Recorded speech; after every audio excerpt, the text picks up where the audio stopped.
Wrong one. There we go. Great production quality here when you do it by yourself. All right, so if you haven't had a chance to check out the CFL games, you really should. It's really grown on me even more so. This was week 2. We just finished week 2. Just give it a shot just before the NFL season starts to check out the CFL games. I'm getting used to it. Even they got the kick that the Rouge, I think, happened where it was like he missed the field goal, but they still got the point or something. I'm still trying to get used to the rules, but it's been a lot of fun. And really, it's been very cool to watch some of your former XFL players. So my main man, Mike Mitchell, put out this article on XFL News Hub that there are currently 48 former XFL players on CFL roster, and the number of XFL players who made CFL teams is not surprising anyone who followed the league in 2020. Lots of great players in there. However, what should be surprising is that they're already contributing to some of the teams already, which has been fantastic. So on the Toronto Argonauts side, they have 11. They have the most XFL players on their roster. In week 2, Toronto had 5 different XFL players in their starting lineup. On offense, it's 2 former St. Louis Battlehawks and Daniel Braverman and left tackle Dijon Allen.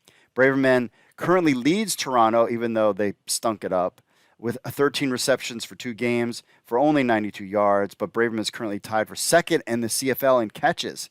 He also returned in kicks and punt for the Boatmen. Allen played well. Let's see who else. Other impact guys are cornerback Tristan DeCowd, Renegades, and Sean Oakman and Kone Ely of the Wildcats and Roughnecks. You see them out there all the time. Oakman and Ely also had to adjust to CFL's unique rules, playing yard off of scrimmage. In fact, Sean Oakman was penalized for being in the neutral zone this past Friday in Winnipeg on a 3rd and short play. Ely has played well. Unfortunately, he had a hand injury in most recent game, and his status moving forward is in question. Oakman has really stood out. He is starting inside at defensive tackle and had 5 tackles against the Blue Bombers in week 2, helping the Argos hold Winnipeg's vaunted run game in check to only 53 yards. Now, of course, what we all want to know, Cam Phillips is currently on the Argos practice squad. One of the most notable XFL alum is waiting for a call to the main roster. We don't know. There were a couple of injuries, I think, that happened, so we'll see what happens. Oh, Jawan Breskin may open the door. He had a recent injury, may open the door for Phillips, so that would be kind of cool too.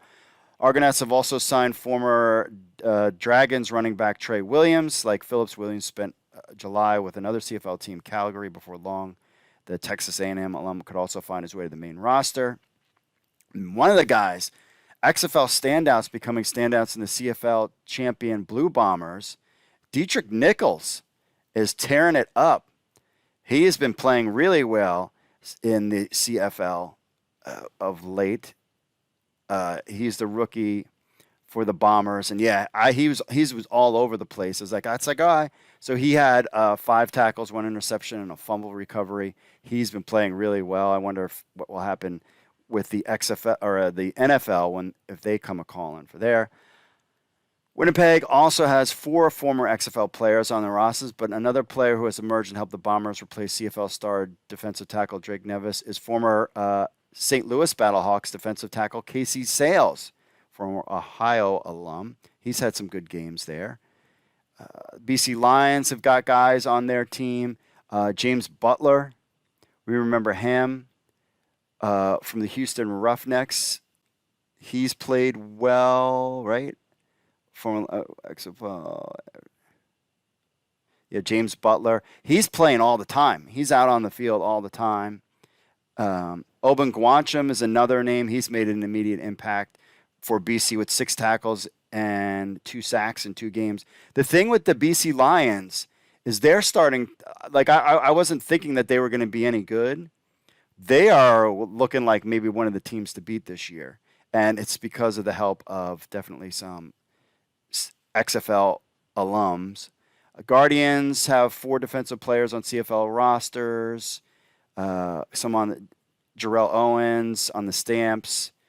Nider Rouse on BC. But 2 teammates in the New York secondary stood out this week of the CFL season. First of all, Wesley Sutton made a start for Montreal in week 2 at the defensive corner position in his first game with Alouettes. 2 pass breakups and 4 tackles. Defensive back A.J. Hendy has come in as an American rookie and has immediately impacted the Saskatchewan Roughriders. The Maryland alum has made his presence felt on special teams and coverage and had his first career CFL interception. He's looking good. So there's a lot of guys. Former LA Wildcats Jordan Smallwood had only started one game for Ottawa Redblacks, one catch for 9 yards, but his role could expand moving forward.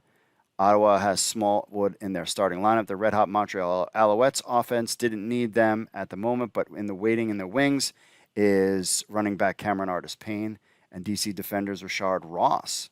So we'll see if those guys, plus we could see CFL superstar quarterback Vernon Adams launching some passes Rashard Ross's way, which would be very cool. So if you're an XFL fan, and you want to get a chance to check out some of your favorite XFL players, they're out there, they're on the field, and they're making an impact and giving some respect to show that the XFL game was legit and the players in that league were legit. You have players in the NFL making an impact and players in the CFL as well.